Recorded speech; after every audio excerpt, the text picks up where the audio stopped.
யாரை நான் நேசிப்பேன் உமக்காக அல்லாமல் யாருக்காக வாழ அப்படி நிலையில நீங்க இருந்தீங்கன்னா ஆண்டவர் சொன்னார், என் வார்த்தையை நான் அனுப்புகிறேன். கர்த்தருடைய வார்த்தை அது ஜீவனை உண்டு பண்ணும். கர்த்தருடைய வார்த்தை புது வழிகளை உண்டு பண்ணும். கர்த்தருடைய வார்த்தை அது ஒரு புதிய ஆரம்பத்தை முடிவு சம்பூர்ணமா குறைவுகள்.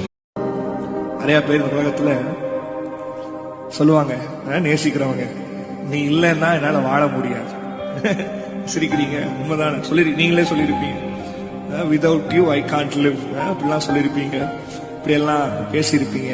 ஆனா அப்படி சொன்னவங்களே ஒரு நாள் உங்களை விட்டுட்டு போகும்போது ரொம்ப கடினமா இருக்கும்ல, ஒரு மாதிரி ஒரு பெயின்ஃபுல்லா இருக்கும்.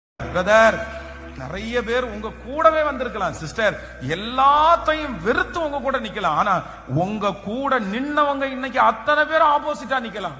நீங்க உடனே ஐயோ இவங்க அத்தனை பேரும் ஆப்போசிட்டா நிக்கிறாங்களே, நமக்கு ஒண்ணுமே நடக்காதோன்னு நினைக்காதீங்க. உங்க கூட கர்த்தர் மட்டும் இருந்தாருன்னா போன 600 பேருக்கு. கதவை சாத்தும் போது உலகத்துல இருக்கிற நிறைய பேர் கண்ணுக்கு முன்னாடி சாத்தி இருக்கிற கதவு தான் தெரியும். ஆனா நான் ஆராதிக்கிற கர்த்தருக்கு மட்டும் சாத்தி இருக்கிற கதவு தெரியாது, உள்ள இருக்கிற என்னதான் தெரியும். நீ இந்த நிலைமைக்கு ஆளாகிறதுக்கு என்ன காரணம்? நீ இந்த சூழ்நிலைக்கு வருவதற்கு என்ன காரணம்? தேவன் உங்களுக்கு கொடுக்காமலா? தேவன் உங்களை நம்ப. ஆண்டவர் காரணம் இல்லாம எதையும் செய்ய மாட்டாரு. ஆண்டவர் என்ன செஞ்சாலும் கண்டிப்பா ஒரு காரணம் இருக்கும், ஒரு நோக்கம் இருக்கும். நீங்க என்னன்னு கேளுங்க, நீங்க என்னன்னு கேளுங்க. கர்த்தர் ஒரு மனுஷனை பொல்லாங்கினால் சோதிக்கிறவர் கிடையாது. அவர் என்ன பண்ணினாலும் ஒரு நியாயம் இருக்கும், ஒரு நியாயம் இருக்கு. எங்களுக்கு தெரியாது. உன்னுடைய ஃபேஸுக்கு வேல்யூ காண்பிக்கப்படுகிற நாள் வந்து விட்டது. ஒன்ன பிடிக்காதவங்களுக்கு கூட ஒன்ன பார்த்தாதான் சிலது நடக்கும்படிக்கு கர்த்தர் சில காரியங்களை உருவாக்குகிறார்.